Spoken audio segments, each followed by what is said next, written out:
জীবনে মানুষ একে অপরের সহযোগী।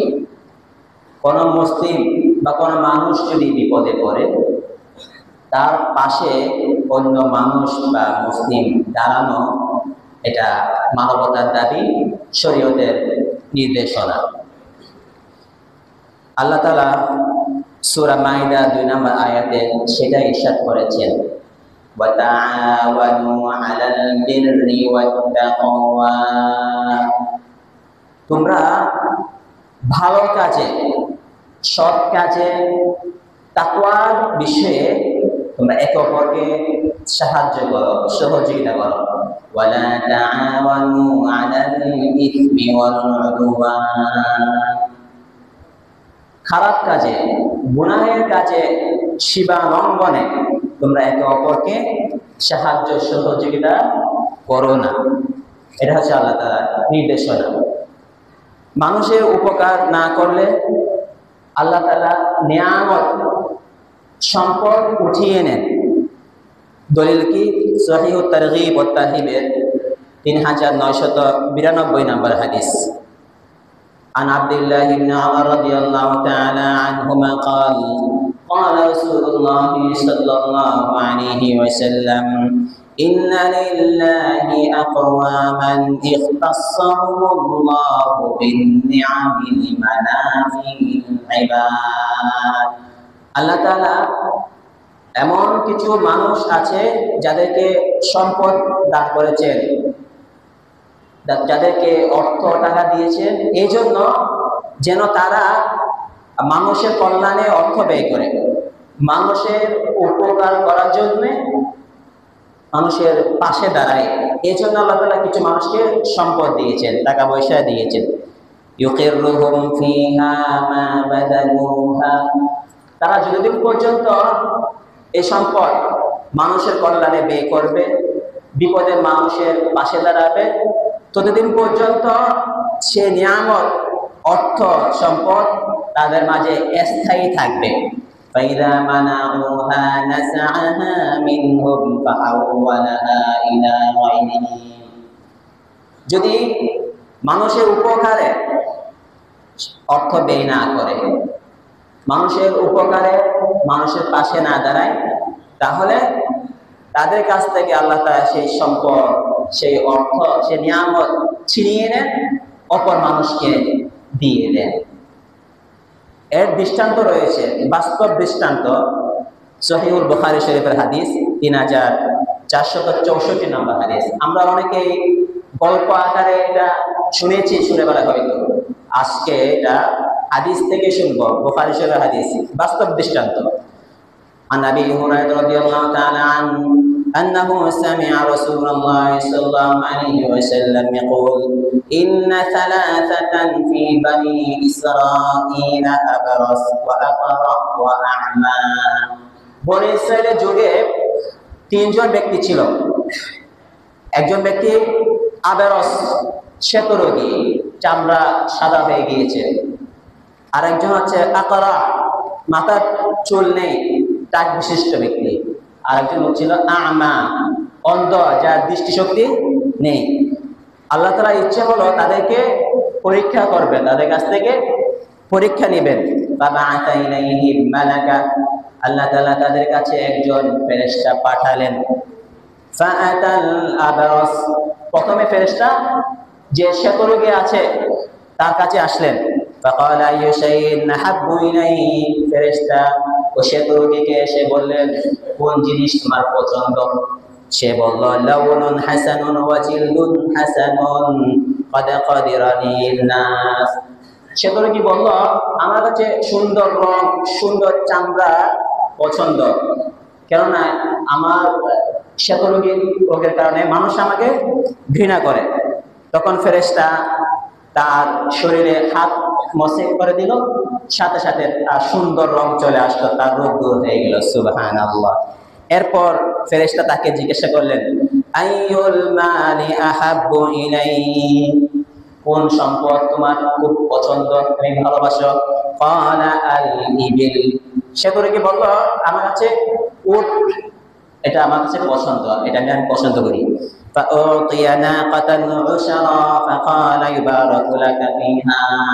এই 17 ফেরেশতা গর্ভবতী একটা উটনি দিলেন এবং তার বরকত দোয়া করে দিলেন। এরপর ফেরেশতা দ্বিতীয় ব্যক্তি আকরা, যার চিনে চুল নেই, তাক বিশিষ্ট ব্যক্তির কাছে গেল এবং বলল, কোন জিনিস তুমি পছন্দ করো? তখন সে বলল, লা শাআরুন হাসানুন, আমার সুন্দর চুল যদি হতো, আমার এই টাক রোগটা দূর হয়ে যেত, তাহলে মানুষ আমাকে ঘৃণা করতো না, আমি চাই আমার সুন্দর চুল হোক। ফেরেশতা তার মাথায় হাত বুলিয়ে দিলেন, সাথে সাথে তার মাথায় চুল গজিয়ে সুন্দর সুন্দর চুল উঠে গেল। সুবহানাল্লাহ। এরপর তাকে জিজ্ঞাসা করলো, কোন জিনিস, কোন সম্পদ তুমি পছন্দ করো? তখন সে বলল, আমি গরু, বাকারা, গরু আমি পছন্দ করি। ফেরেশতা তাকে একটা গর্ভবতী কি দিলেন, গাভী দিলেন এবং বরকতের দোয়া করে দিলেন। তারপর তৃতীয় ব্যক্তি ওয়াতাল আ'মা, যে অন্ধ, তার কাছে ফেরেশতা গেলেন, তাকে অনুরোধ জিজ্ঞাসা করলেন, কোন জিনিসটা তুমি চাও? সে বলল, আমার চোখটা যদি ভালো হয়ে যেত, আমি যদি মানুষকে দেখতে পেতাম। ফেরেশতা চোখে হাত বুলিয়ে দিলেন, সাথে সাথে তার দৃষ্টিশক্তি, তার চোখ ভালো হয়ে গেল, সে সবকিছু দেখতে লাগলো। সুবহানাল্লাহ। এরপর তাকে জিজ্ঞাসা করলো, কোন জিনিস, কোন সম্পদ তুমি চাও? সে বলল, আমি ছাগল চাই। ফেরেশতাকে গর্ভবতী কি দিলেন, ছাগল দিলেন।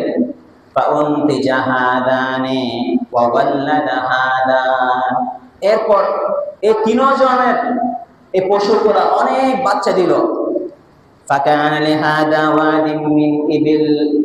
উঠে মাঠ ভরে গেল, এরপরে গরুতে ময়দান ভরে গেল, ছাগলে উপত্যকা ভরে গেল, অসংখ্য তাদের পশুপাল জন্ম নিল। এরপরে অনেক বছর পরে ফেরেশতা তাদের কাছে আবার আসলেন। প্রথম আবারস মানে শ্বেতরোগীর কাছে আসলেন, এসে বললেন, আমি মুসাফির, রাজুলুন মিসকিন, আমি একজন অসহায়, আমি সফর করতে করতে তাকাত্তাআত বিয়াল হিবালু ফি সাফারি, আমার সব অর্থ টাকা শেষ হয়ে গেছে, বাড়িতে যাওয়ার মতো আমার কোনো টাকা নেই। আল্লাহর সাহায্য এবং অতঃপর আপনার সাহায্য ছাড়া আমি বাড়িতে যেতে পারবো না। সেই আল্লাহর নাম দিয়ে আপনার কাছে আমি একটি উট চাই, যিনি আপনাকে সুন্দর চামড়া দিয়েছেন, সুন্দর রং দিয়েছেন এবং আপনাকে ধনী বানিয়েছেন। আপনি আমাকে একটা উট দিন, আমি এই উটের উপর সওয়ার হয়ে আমি কোথায় যাব? বাড়ি যাব। তখন সেই আবারস শ্বেতরোগী বলল, ইন্নাল হুকুকা কাসীরা, আমার তো অনেক ব্যস্ততা আছে, আমার সময় নেই তোমার সাথে কথা বলার। তখন ফেরেশতা বলল, কাআন্নী আ'রিফুকা, আমি তো তোমাকে মনে হয় চিনি, তোমাকে চেনা চেনা লাগছে। আলাম তাকুন আবারস, তুমি কি শ্বেতরোগী ছিলে না? ইয়াকদারুকান নাস, মানুষ তোমাকে ঘৃণা করত। ফকিরান আ'তাকাল্লাহ, তুমি কি গরীব ছিলে না? আল্লাহ তোমাকে ধনী বানিয়েছে। ফেরেশতা স্মরণ করে দিলেন।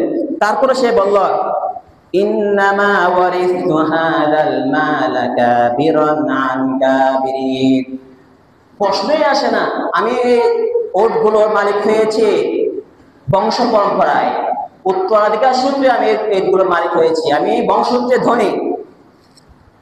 যে সত্যরোগী ছিল সে এ জবাব দিল, فقال إن كنت كاذبا فصيرك الله إلى ما كنت।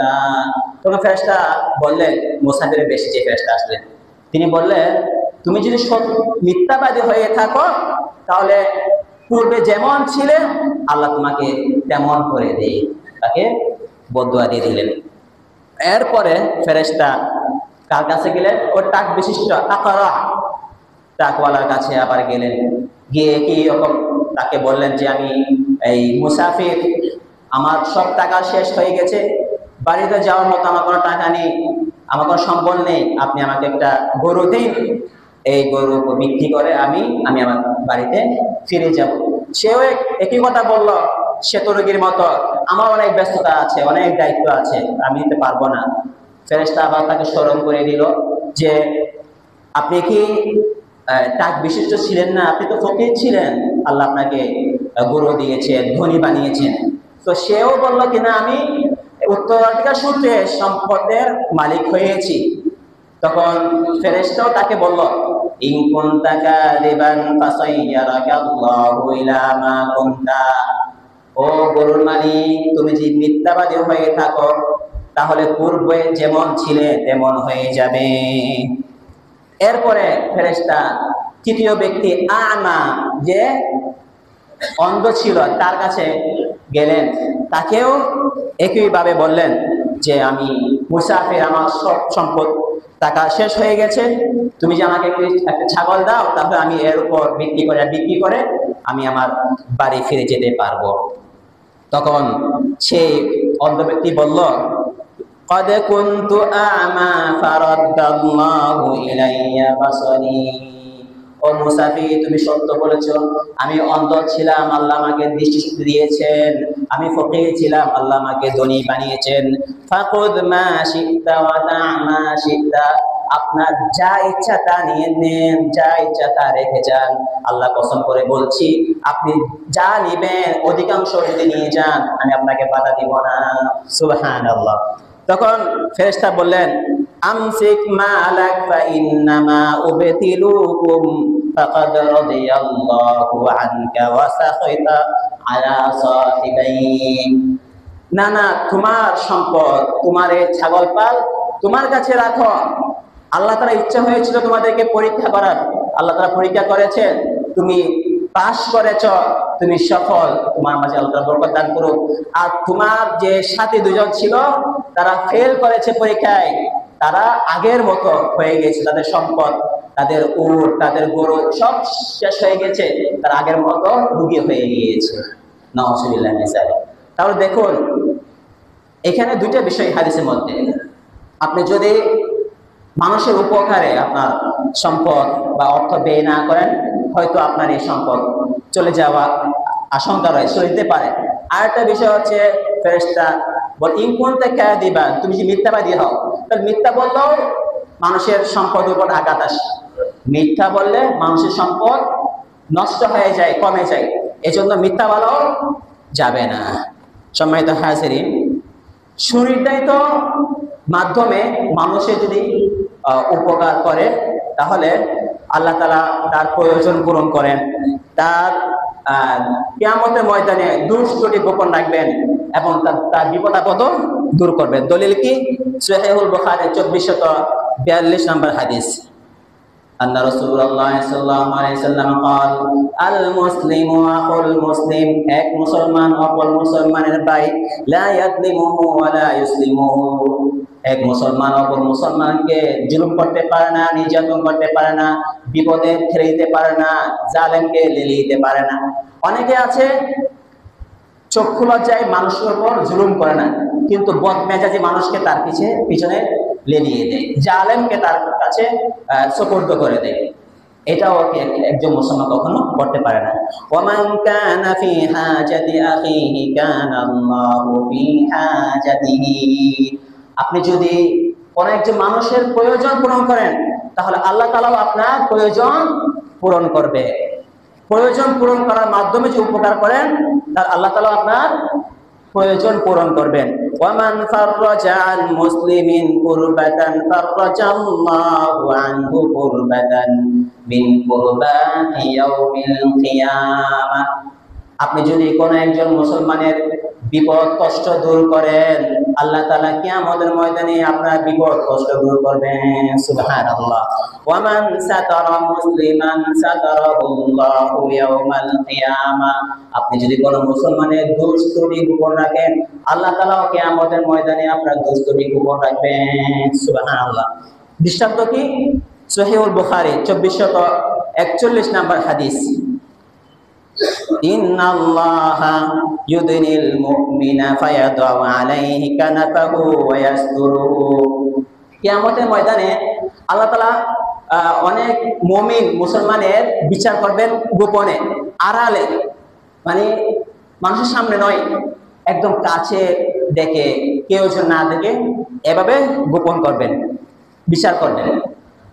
এভাবে কিছু কিছু মুমিনকে আল্লাহ তাআলা নিজের আবরণ দ্বারা ঢেকে নেবেন, একদম কেউ যেন না দেখে।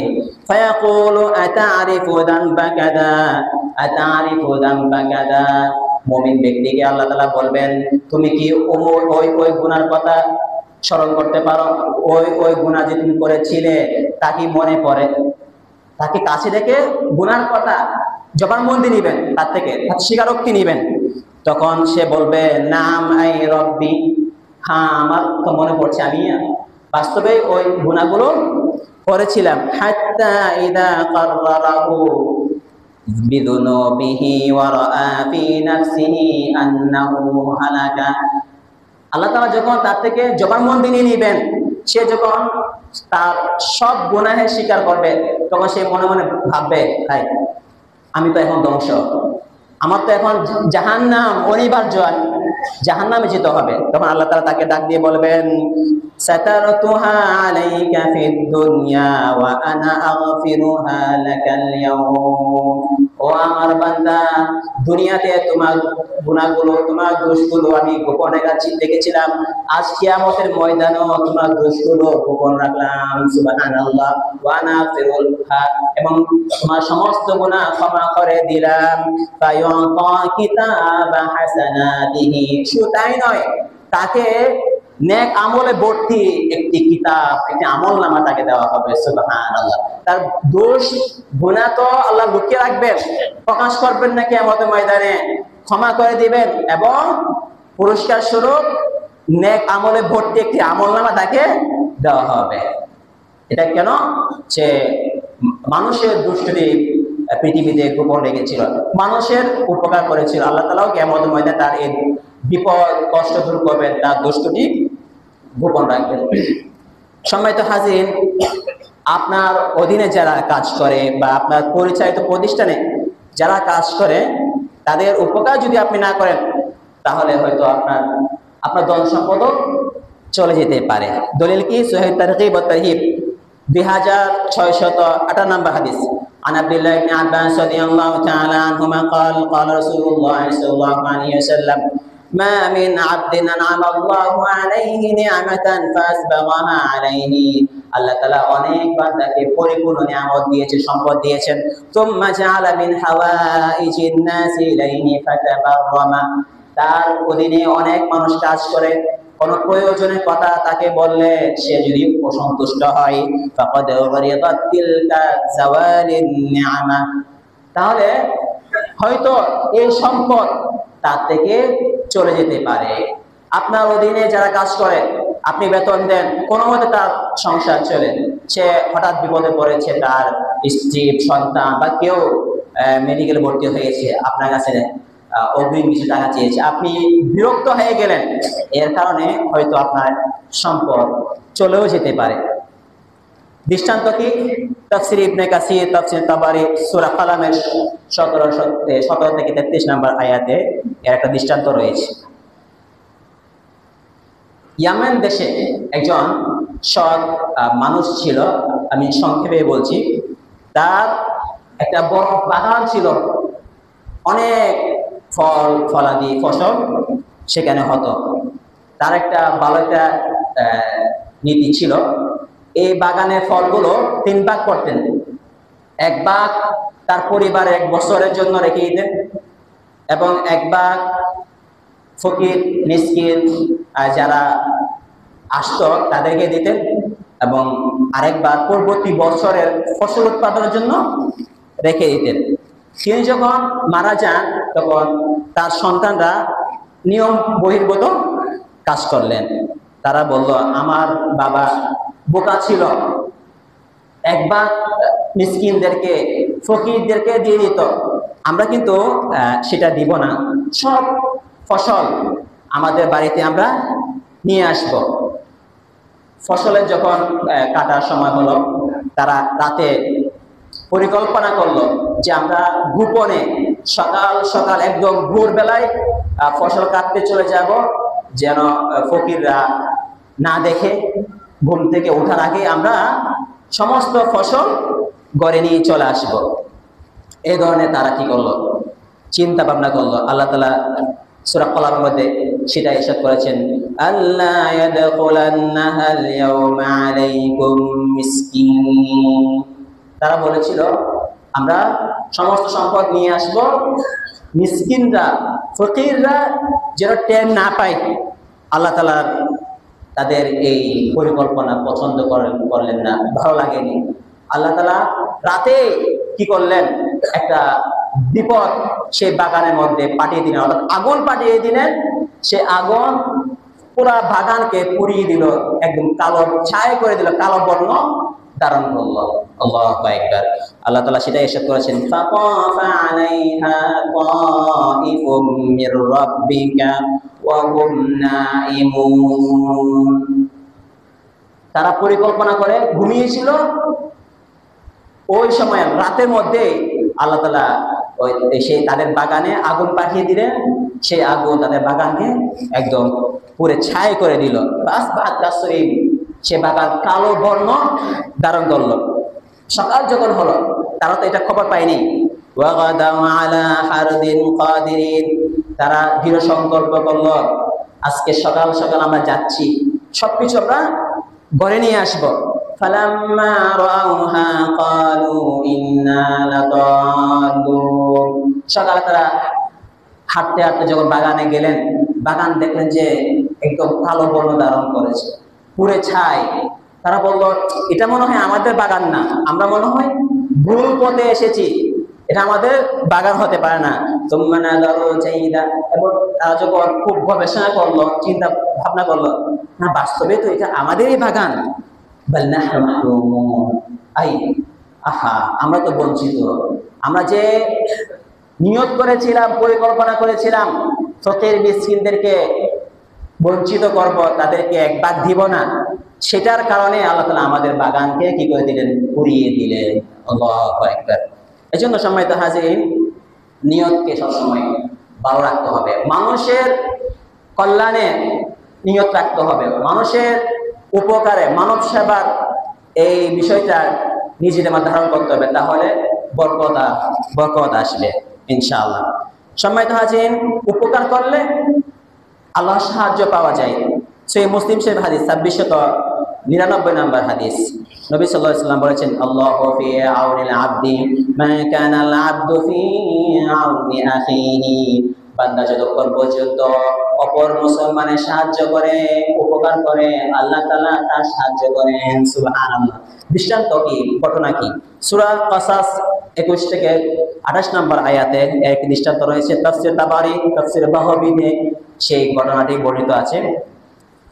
হযরত মূসা আলাইহিস সালামকে যখন ফেরাউন হত্যা করতে চেয়েছিল, ফেরাউনের সভাসদবর্গ মৃত্যুদণ্ড জারি করলো, মূসা আলাইহিস সালামকে যেখানে পায় সেখানে হত্যা করে এই আদেশ জারি করলো। তখন হযরত মূসা আলাইহিস সালাম